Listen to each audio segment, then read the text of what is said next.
Sidang dengan terdakwa Ferdy Sambo dan Putri Chandrawati Selasa 29 November 2022 menghadirkan 9 saksi dari Polres Metro Jakarta Selatan.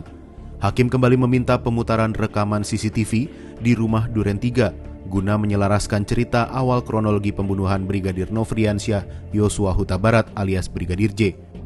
Rekaman CCTV menunjukkan Ferdy Sambo dan ajudannya Azan Romer datang ke rumah Duren 3. Sebelum masuk rumah, diduga pistol Sambo jatuh saat ia keluar mobil.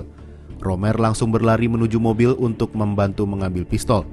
Pada persidangan sebelumnya, hakim juga sempat meminta CCTV diputar untuk memastikan apakah Sambo menggunakan sarung tangan saat masuk rumah. Beberapa menit setelah Sambo masuk ke rumah, CCTV merekam visual Romer yang tiba-tiba berlari, diikuti asisten rumah tangga Diryanto alias Kodir. Diduga ini adalah momen terjadi penembakan terhadap Brigadir Yosua dan saat Ferdy Sambo menembakkan senjata ke dinding.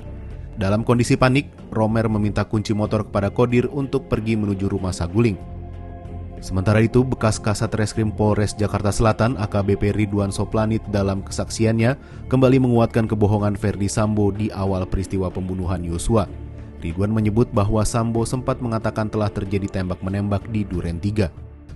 Ya, jadi Pak Sambo menyampaikan ini baru saja terjadi, saya mendapat informasi baru saja terjadi tembak-menembak yang mana dua anggota saya, yang satu di atas dan yang satu di bawah. Yang di bawah ini Yosua, kemudian yang dari atas itu nembak Richard. Kemudian saat itu dia sambil berjalan, jadi kita tidak berhenti, dia berjalan, kemudian mendekati pintu kamar, depan pintu kamar.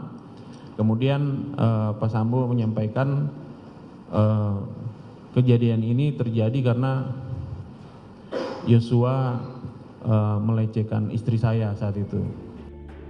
Ridwan Soplanit sempat mempertanyakan alasan Sambo mengorbankan Soplanit dan anggota Polri lain dalam kasus ini.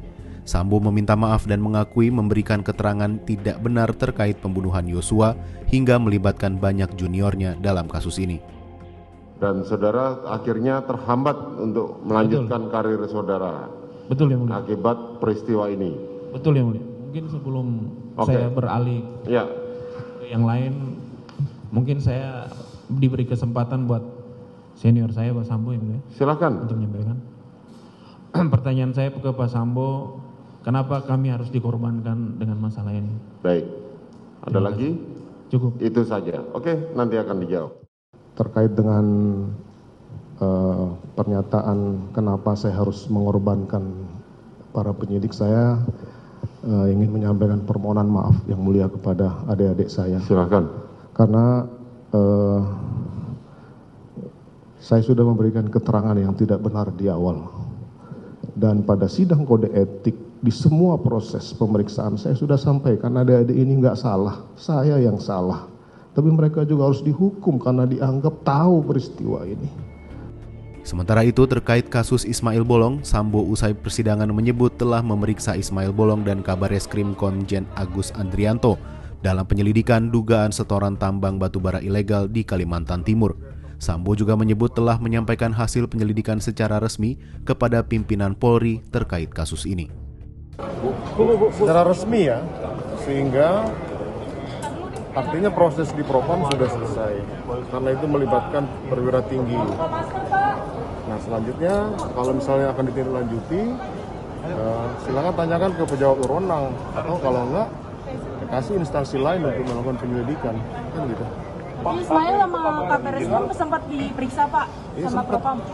Pak, tapi kan Ismail Bolong nggak di proses tuh Pak, itu bagaimana Pak? Kenapa dilepas? Kata Kabareskrim kenapa dilepas Pak? Bapak siap diperiksa. Laporan resmi kan sudah saya buat, intinya kan begitu.